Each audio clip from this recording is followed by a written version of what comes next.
It is Thursdays with Niko on a Friday because of all of us running around. Welcome to the noon hour. And thanks to all of you who joined in on Soccer's morning show this morning. And it's time to catch up with our favorite West Coast correspondent of anything and everything going on in the sport of soccer, Niko Moreno. Niko Moreno from Pulso Sports and the Soccer Bar will be joining us briefly. And we'll go through the week that was in Major League Soccer, and we will get you ready for the weekend that will be in Major League Soccer. My guess is we'll probably talk about a handball, and we will talk about LAG. We'll talk about Seattle. We'll talk about Jordan Morris and the fact that the man cannot stop scoring. We've got all that to talk about. We've got our traditional round of Cliffhanger where we go through all the matches, and if you want to talk about them, we do. And if we don't, we don't. We go through all the juice boxes to get you ready for the weekend. And any other news that comes across our plate that we feel is worth and worthy of being talked about. So it is. It's always fun to catch up with Niko to get the West Coast perspective of everything and find out what he thinks. We got Open Cup. We can talk about that a little bit because the matches are laid out at Starfire, and we know that particular region is going to have some spice added to it. And so it'll be a really interesting conversation. I want to find out what he thinks about Marcelo Bielsa getting back into it at Uruguay. And I want to find out about that as well. So once again, if you missed anything that happened on the morning show, traditionally the morning show, 9:05 to 11:05. And if we happen to go into stoppage time, we go stoppage time. This morning, it was a complete and total review of Open Cup. And we got into our weekly Friday free kick with our friends from Beyond Goals Mentoring. And if you don't follow them on Twitter, go to @BG Mentoring. And you get to find out what's going on with Greg Garza and Michael Parkhurst these days as they try and have their friends and their influence on the next generation and how they can help the sport of soccer continue to grow and those younger athletes continue to tackle things. Like today, as an example, we talked about handling self-doubt and having, failure as a motivator and that fine line between being a motivator and chasing shadows. We got into adaptation and adjustment and resilience, perseverance, those kinds of topics that we have traditionally on the show. And it's always fun to pick the brain of Greg and Michael Parkhurst. And they've started doing a thing at Beyond Goals where they now are catching up with old friends and teammates. And their interviews are posted. You can follow them on social media and follow them and their conversations that they've had with folks like Darlington Nagbe and Julian Gressel. They just had a conversation with John Gallagher out at Austin FC. And there are things to talk about with all of these athletes. And they get the chance to do that to add to their mentoring aspects where they're talking to hundreds of high school students, hundreds of high school athletes when it comes to the sport of soccer and everything that has evolved with that. And so to be able to touch these student athletes and have them and help them handle the hurdles of being 14, 15, 16, 17, 18 years old as they want to chase after whatever it is they want to chase after in their futures. It's always fun to catch up with Greg and Cap and find out what's on their mind when it comes to mentoring and all the different conversations that they have and how it might rub off on others. And so it's a real fun show. And after that, Jason Longshore comes and joins us on Fridays, and we do the weekend whip around where we go through all of Major League Soccer. We focus on Atlanta United in the early part before Jason usually has to go and catch a plane. And we looked back at the Red Bulls match, previewed the match with NYCFC and how the interaction and having those matches back to back, having the NYCFC match after the Red Bulls match actually helps Atlanta United in their preparation. So we have all of that. You can download it on the Soccer Down Here app, available on Android phones, and we are working on the iPhone right now. You can go to Spreaker, do a search for Soccer Down Here, and pick it up on the iPhone version. Now that he has got the second cup of coffee up and running, he's ready to go. He has gotten everything squared away. It is time for my man, Niko Moreno. Niko, Thursdays with Niko on a Friday. What is up? What's going on, my man? Excited to be here as always. So we got a nice big week ahead of us. We had some midweek fun in CONCACAF Champions League. Now we got some really, really good, interesting games. One here in Seattle is going to be epic. So it should be a good week of MLS soccer. So excited to talk to you and our audience here. All right. So do we want to talk about a handball and what either is or isn't a handball? When we're talking elbows and extensions and things like that. And for those that may not know, our friendly neighborhood Nuhu. Oh, you're going generic with the generic mug. You're making your statement silently with the second cup of coffee. Greg Vanney was not happy about a what he thought was a handball call involving Nuhu, and Nuhu kind of chicken wings it, and Greg Vanney was less than pleased, and so let's just say it was another interesting go round with our friends up at LAG involving Seattle.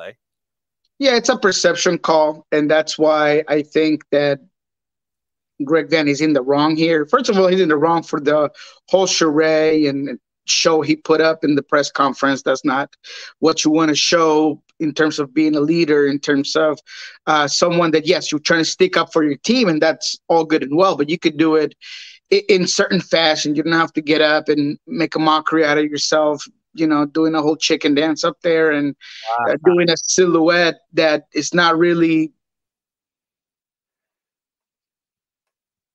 definitely interested about how, the whole thing plays out for that team in general. But going back to the call, I mean, if you ask me, and once again, this is a perception call where I think you go either way, depending on who the official is. And that's the real problem here is, can we standardize certain things?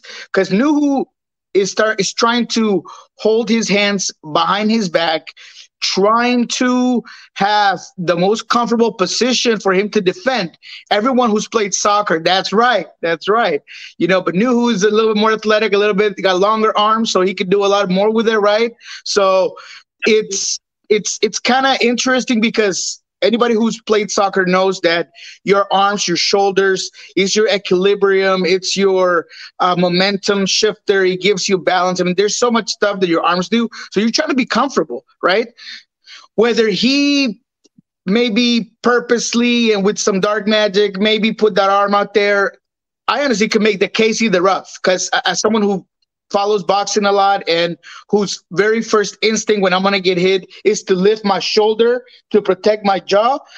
That could be what happened. The trajectory of the ball is going to the other side. He moves that shoulder up. He looks like he's doing this, but maybe he's just protecting his face. So once again, it's a judgment call. We could sit and debate this in court for a whole day. No need to it. Does the league have to maybe talk about it a little bit? Absolutely. Brian said, I'm not going to tell Nuhu to do anything differently. And I thought that's pretty telling. He said, look, he's trying to make himself small. He's doing what he can to keep his hands behind his back. So I have no problem with the way he's defending. That tells me I'm putting it on the league. So I like that. Now, all right. So correct me if I'm wrong, but at Brian's last opportunity to hang out with the media, He now, and you can phrase this however you like, but from what I was able to gather, he is not a fan of Greg Vanney, and especially with what happened, I guess, after the match last time. Can you get into how Brian was trying to respond to what Vanney was saying? Because it seemed like there was some back and forth, and Brian got the last fourth in there. I want to say yesterday at training out at Starfire. Yeah, I think it was the day before, and quite honestly, Brian's a very smart guy. He's not going to come off as nothing other than classy, but he does some passive aggressive kind of shots and his little smirks and smiles. So does he have a great relationship with Vanney? No, he kind of mentioned the fact that he didn't want to put out too much out there to just make it even worse. But he definitely talks about the way he stood up and some of the things he kind of reenacted what he saw in the press conference. So I do think there's a little bit of animosity there. They clearly don't like each other from a lot of the finals that have gone through those two in two top teams at a time in Toronto and Seattle. Vanney, I don't know. He's a guy that he's like Pepper. He's okay in very small doses to me. Okay. I can stand him for very small doses. So maybe the same thing with Brian. But once again, Brian's not going to come out and say it. Brian's not going to try to get into a spat with anybody. So he kind of just gave him some little shots, little smirks of what happened. Knew who's back, and that's it. But I definitely could see where there is a little bit of a underlying rivalry or just dislike there. So you understand the jab. He's working. That's right. So Schmetzer was working the jab a little bit. That's right, 100%. He's just working the jab, keeping you away, letting you know, hey, you know what? I know you're right there, but I'm not ready to give you that hook yet. I'm going to keep you right here. I'm going to keep you at distance to make sure that my jab keeps you at bay. All right. We can get into the week that was, in addition to what happened last week. And I know that we like to play red light, yellow light, green light. Probably we should do it that way. So if we go red light, yellow light, green light coming out of last week, and you can combine CONCACAF Champions League in this if you want, who would you go red light? Who would you go yellow light? Who would you go green light? And for those that are listening or watching for the first time, what we do, who's a team that you've got a concern about? Who's a team that you're kind of like, I don't know? And then who are you really high on? That's what we mean when we play red light, yellow light, green light on a weekly basis. So when you look at the stoplight, all three of them are in a row. What are you looking at the intersection of MLS this week? Huge red light has to be Montreal. I mean, that team is in complete disarray. Losada might not get a job ever again in MLS if he can't get this going.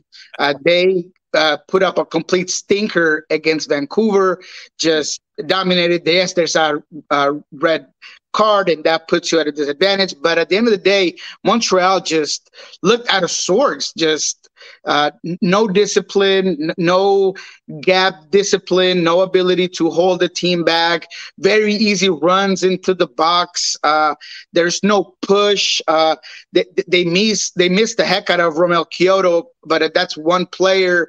I think Torres should still be in this team. I mean, there's so many things that have gone and shifted with this squad. It's kind of hard to put it just on Losada, but at the end of the day, that is what it is, especially from a coach that had some issues at times in DC. They try really hard to get out wide. Herrera constantly tries to push, but he looked out of gas at one point in the game. So it's just the team that's a red light for me is this one, because I don't see any type of help coming in, and I don't see the coach having the weapons to just stabilize it at times. So I think that's the biggest question. That's why they're my red light. You cannot let a Vancouver team that had a midweek game, that had a midweek week coming up, and just completely stomp you 5-0. Yeah.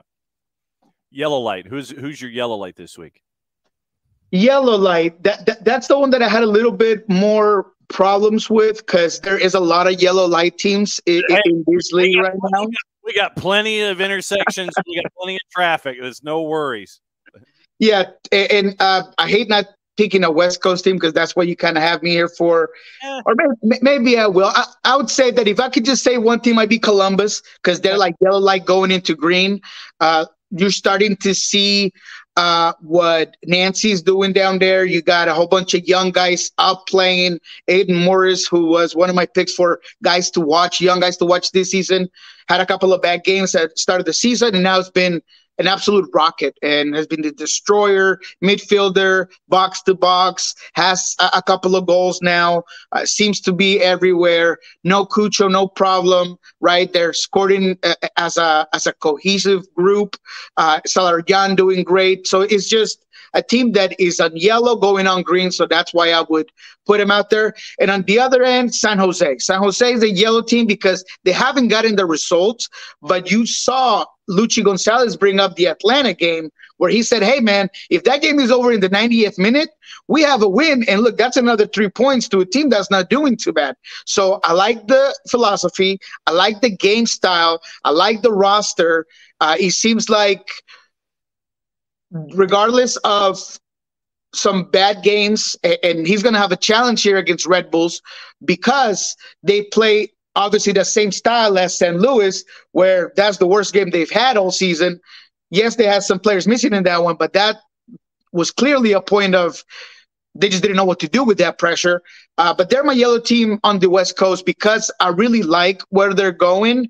They have some things to fix, but I really like the potential of that squad in general.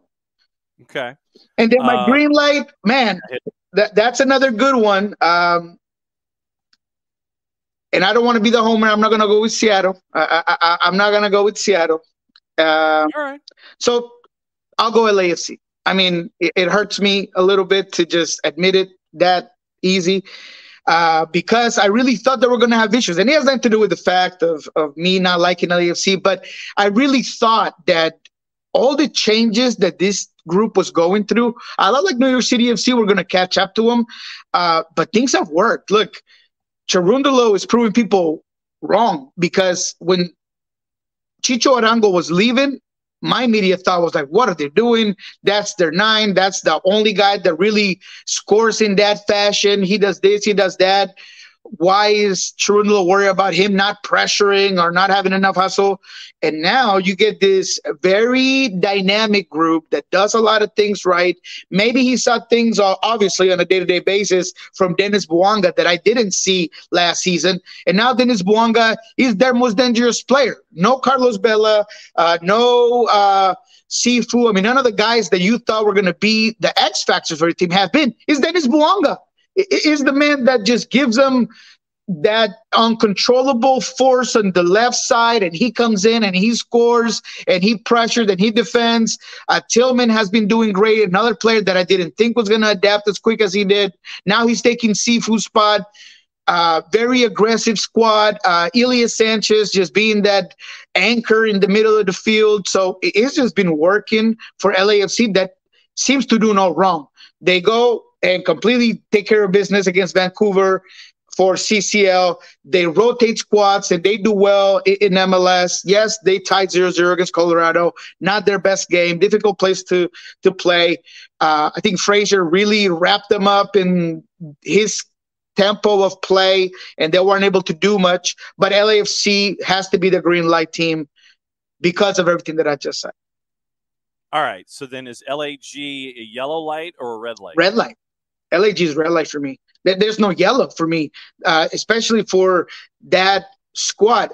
The concerning thing about Vanny and the LA Galaxy is that it seems like they have the tools to do something else. It's kind of like if I have all the tools to make a bed, but I decide to make a chair, it's just not fitting quite well, right? I mean, you have no white players, you have no wingers, and yet you're trying to play in a system that requires a lot of width from those outside players. Memo Rodriguez is a good player, but he likes to centralize his game.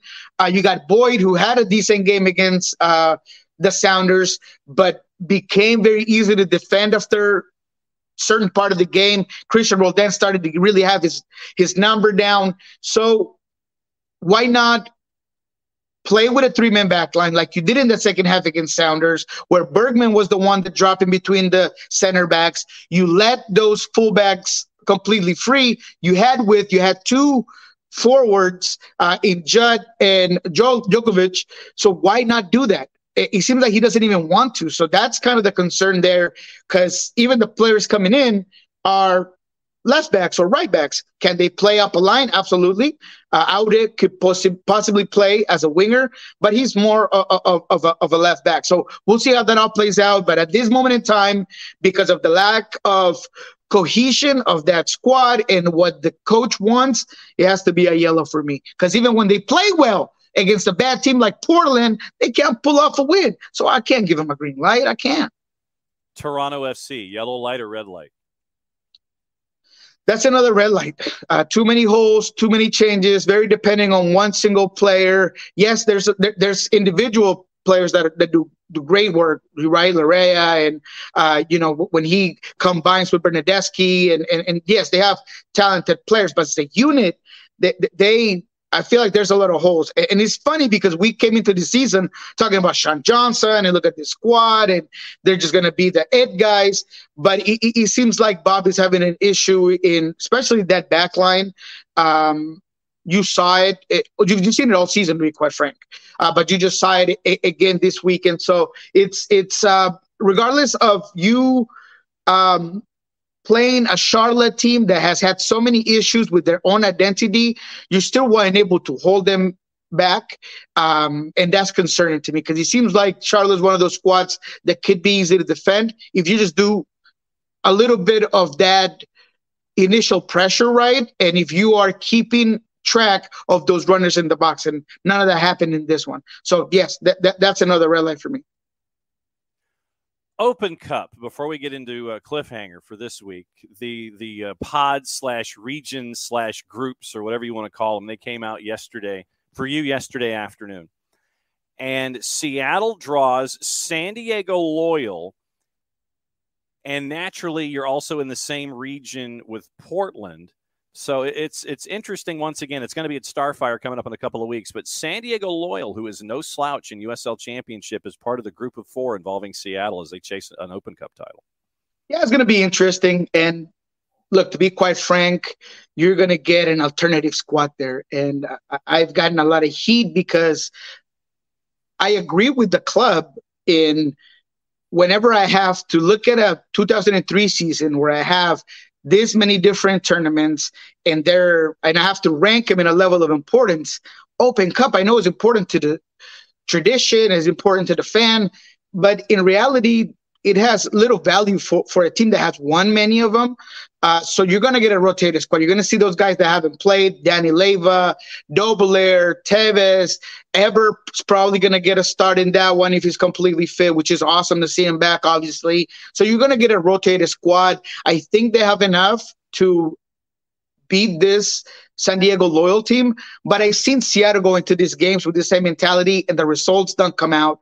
I remember being at Starfire against San Jose where they go to PKs and they lose that game in PKs, where it was also a rotated squad with a Leo Chu that back then was getting a lot of heat, a lot of criticism. He got to start that one. He did decently, but not great. So again, I think you're going to get a rotated squad. I love the atmosphere of Starfire. It's very different than Lumen. Feels very rustic and kind of like I felt back in the background of Colombia playing in a crappy field, half dirt, half grass. I don't know. It has that feel to it. And I really enjoyed that aspect of it in a little press box, probably no bigger than my living room. So, yeah, I think it's going to be fun. It's going to be interesting. San Diego's a good squad. So it'll be worth watching, but you are going to see a lot of new faces in that one. Some that I'm excited to see, like Danny Leyva, because you've heard me sing his praises here. And I think that's one of the opportunities, one of those tournaments where he's going to have to really shine to get this team across. Well, and if you're really looking for one of those venues like the one that you were mentioning back home, see if you can find the FC Tulsa Athletic match. The place they played was a park in downtown in Tulsa. You had a bouncy house and a tree. I'm not kidding. You had a bouncy house and a tree and a lack of grass. I mean, they were playing on dirt on the press box side. So if you go in and you find the video of the stadium, and there are stills that are out there too, that will give you the reminder about what Open Cup is all about. All right. Time for our favorite part of the show every single week. It's Cliffhanger. And what we usually do for those, once again, who might be listening to us for the first time or catching up with us for the first time, we go through all of the games. I have juice box numbers. And, you know, once again, when it comes to juice boxes, make sure that if you are wishing to part with your juice boxes, make sure that you only part with the juice boxes you can afford to part with. Do not take juice boxes from someone else's fridge. Do not take some from your neighbor. Do not take them from the store unnecessarily. Be always responsible with the juice boxes that you have when it comes to us giving the numbers and it comes to the matchups. We purposely do not tell you our win-loss record because this is strictly for entertainment purposes only when it comes to Cliffhanger, as we are here for this go-round. DC United Columbus Crew, do you care? No. DC United, by the way, is actually favored slightly in that one at a plus 159 over Crew, who has put up. Really? Well, that's interesting. I'm saying it has been Crew on a roll, and Crew is a dog. They are a slight dog in the juice boxes. Yeah, the game in general is definitely not interesting by any means of the imagination, but especially after that sleeper between Chicago and DC last week. And, Columbus obviously is in a whole different pot in this one. But wow, that's an interesting one. I might check that out. But, I've been bit by that bug before, so I like your little a small writing that you just put out in the front of our segment. It is. There's always fine print that's attached to these kinds of things. It's always. I like it. It's always an advisement. It's always a warning. There's always fine print when it comes to us playing Cliffhanger. We enjoy doing this. This is the way we talk about the matchups through that prism. FC Cincinnati, Philadelphia Union. FC Cincinnati is a plus 116. Philadelphia Union are a plus 235. Your draw is north of that of a plus 243. Jim Curtin announced this week that he thought that maybe that his players were kind of caught up in their feels a little bit, and that they're getting a little self-doubt in their workout and in their how it goes out on the field. FC Cincinnati, Philadelphia. What do you think? That's usually a really good game, one that I had circled on my calendar, but obviously this team coming in from a really bad game against Atlas, to be quite frank. They get that win with the Gosdock PK that was very close to being saved, and quite honestly, just their overall tempo, their possession on the ball wasn't there. They weren't crisp in the final third. Bad decision making. Carranza looks once again at a sword. I think he's just in a bad place right now. So how can he get out of that? So that kind of component, you have to bring it in because your players are tired. They're emotionally tired as well. So how is that going to play out in this one? It'll be interesting against a Cincinnati team that we really like on paper, that they're getting the results, but that their coach is coming out and saying, this is not the way we want to play, right? 40% possession in the last two games. He doesn't want that out of his team. Although for me, that's a team that does well in transition. You got a lot of speed in Brenner. You got a target man like Vasquez. You got a guy like Lucho Acosta that can put the ball in a dime wherever he wants on the field. So, you know what? Hey, get what you can. But into this game, that's a tough one. I'm going to go with Cincinnati because I really do believe that what you said is a big problem with Philadelphia is that self-doubt, that maybe things are not going our way. Can we put it together? You start overthinking, you start overcommitting, and things go wrong from there. You're not playing out of instinct. You're almost playing out of fear to not mess up. So because of that, I would have to take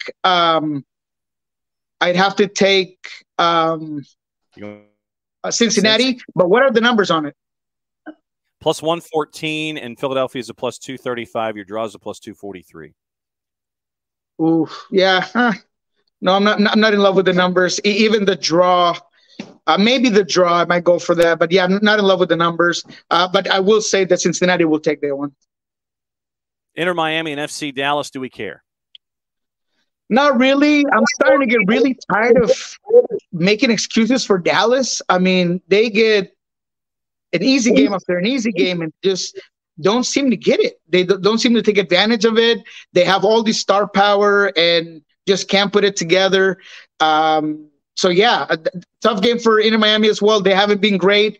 They continue to push Pizarro. I understand that that's kind of like, I don't know, the getting the last cookie that's in the cookie jar, and you know that somebody's grabbed it and touched it, and it might be not even completely together, but that's all you got. So you're kind of trying to eat it. That's what you got with Pizarro, is a guy that the coach didn't want, but hey, we spent a lot of money for this cookie, so you're gonna have to play it. But the team has lost a lot of dynamic play without Gregory.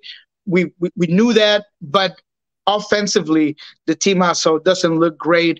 I'm not a fan of Pizarro in this particular style of play. They missed Pozuelo huge. I feel like that was a huge mistake to let him go. Good thing Campana might be back this week. Maybe get some minutes, give you a little bit of a difference maker up top. Maybe you get Joseph Martinez a partner up top. Who knows? That's a good sign for Inter Miami.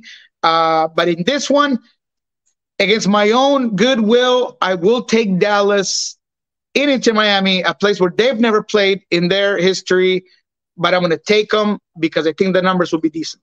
LAFC is a big favorite hosting Austin FC at a -222. Austin is north of +560. Yeah, no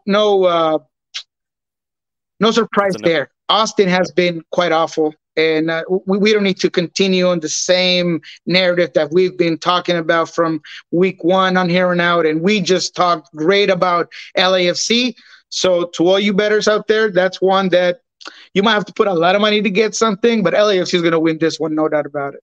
-222. Revs hosting CF Montreal. They're favored at a -115. NYC hosting Atlanta United. NYC has dropped down to even money, +100. Atlanta United in the draw are at about +260. Jason made the point on the show this morning that playing Red Bulls the week before playing NYC in the Bronx, beneficial on the idea of getting used to having to play under pressure, playing in tight spaces, those kinds of things. Atlanta United grinds out the result, getting the win at home against Red Bulls, and they're going up against an NYC team that has had a lot of turnover in the offseason. Yeah, I mean, I like that. That's true. That puts maybe one of the layers that NYCFC is going to hit you with, but they just have more talented players, and they have guys that are just better on the ball. I mean, I'm not putting no money in this one because I want to sit down, have a drink in my hand, and watch Santi Rodriguez and Thiago Almada just enlighten my day, right? That's what I want to watch. But New York City FC is the team that, yes, they've had some issues. They're very inconsistent in their volume of play, but I think Talis Magno is starting to get a little bit of confidence. Things are starting to kind of play out for this team. New York City hasn't lost against Atlanta, I think, in the last 6 games. So New York City, obviously, the team that I think might have a little bit of the edge on here. But I like Atlanta's talent better today because they're a more together team, right? Talent level is pretty close, but because they're more of a cohesive unit, I think that they'll play well in this one. Red Bulls are a -154 at home against San Jose as they play in New Jersey. Chicago Fire are favored at a -101 against the Loons, who are a +266 at Soldier Field. I'm not worried about Minnesota and them being undefeated. Chicago is also a team that gives you very little offense. This would be a draw for me, for sure. I mean, if I have to put it, I'll take the draw. What's the numbers on that draw? 259. I'll take that all day, every day. I'm going to go with that. But that San Jose game is very interesting because we talked about how bad San Jose played against San Luis City.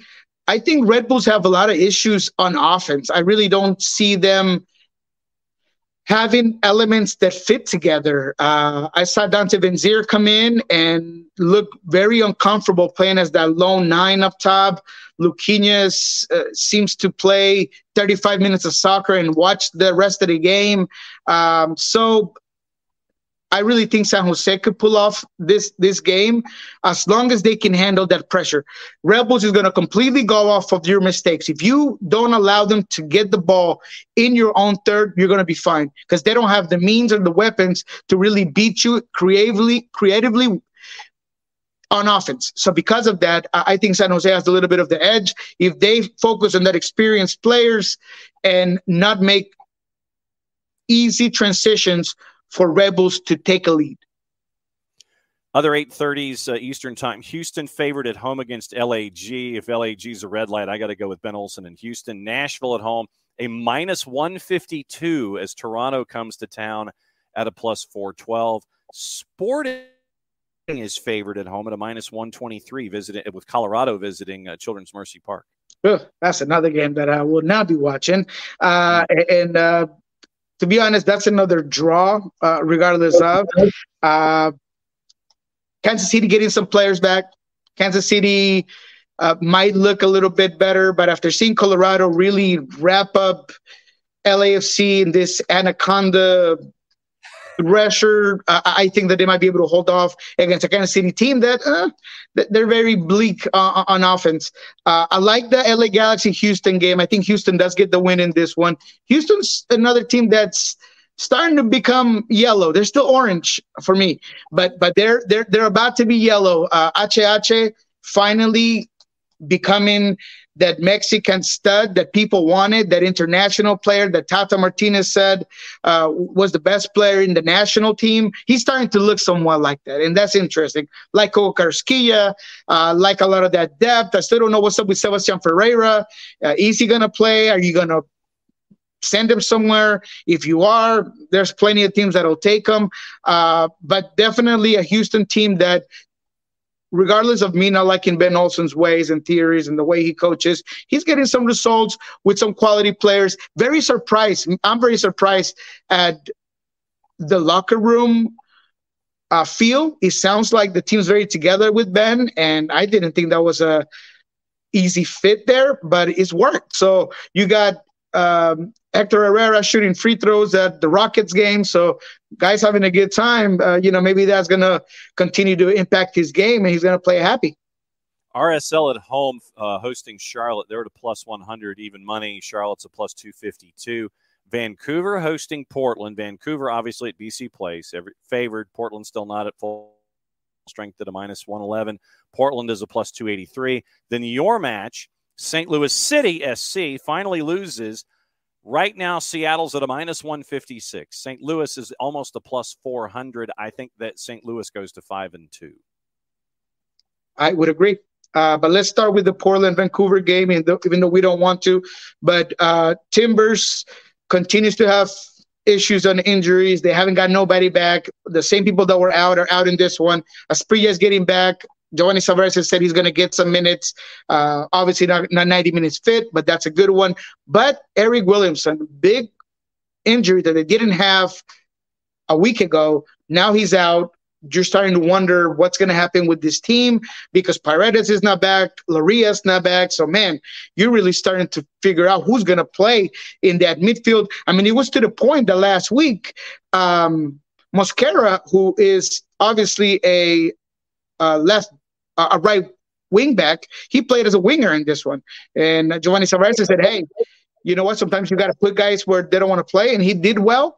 And it's something that we'll probably look into in the future.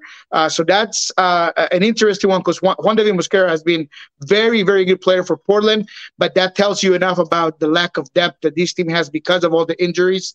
But that's an interesting one. I think Vancouver coming in from a loss against LAFC, they're going to want to put it on Portland. But Portland, a difficult team to beat when you put all your numbers forward, they'll kill you on a counter. So that might be an interesting one to maybe throw 20, throw 10 of juice boxes on it. In St. Louis, Seattle, best game of the week, if you ask me, number 1 against number 2. Honestly, it might be a chess match. I mean, I want to play it out as this fantastic game. It's going to be so exciting. But Brian Smetzer knows what St. Louis is going to come with. They're not going to be possessing the ball constantly. They might just do a little bit of quick, direct play in this one. I think Raul Ruidiaz, though, he's looking so determined and so passionate, so ready to go. He didn't quite get his way last week when he came on, had a couple of chances, but didn't quite look completely fit. This week, he looked inspired. I seen him do bicycle kicks. I saw him do shot from 40 feet look like. I mean, the guy is just unbelievable right now, chipping the goalkeeper. So I think Seattle's really going to come out there with some power to their squad. So it should be a good game, but it might be a chess match if Seattle decides to just give St. Louis the ball and say, hey, beat me. In my stadium, you beat me. And as long as Nuhu doesn't pass the ball backwards to create an opportunity for Strauss, I think you'll be okay. I still think that St. Louis gets to 5-2 by the end of the weekend. What's going on with Pulso Sports and Soccer Bar? Oh, we got Alex Roldan talking about this specific game, talking about how he being a player that is such a big part of the build-out, how you might be able to change that up a little bit. He talks about what St. Louis has been able to do, talks about his time with El Salvador, his ability to be versatile because he had to play at left back last week against LA Galaxy. Didn't do great there, but he talked about the importance of a lot of players in the Seattle Sounders being versatile, something that probably won't happen against St. Louis. I think it's going to be the same starting 11 that you see often, and it's going to be their best 11. So yeah, go ahead and check that out at Pulso Sports and Soccer Bar. We had a great show yesterday. We talked all things MLS, CONCACAF Champions League, GA Cup. So go ahead and check that out at Soccer Bar as well. He is at El Rolo NW, Niko Moreno from our friend at Pulso Sports in the Soccer Bar. This is Thursdays with Niko on a Friday because we're that much closer to the weekend. Niko, send us home. All right, guys, have a good one. This is the second cup of coffee. You'll go have yours. Enjoy this weekend. Some good games. Seattle Sounders win it 2-0. What he said. We'll be back at it again next week as Niko enjoys his second cup of coffee. It's the end of the show. Mucho plati, I'll play it safe. That means we get to do this. We'll see you next week.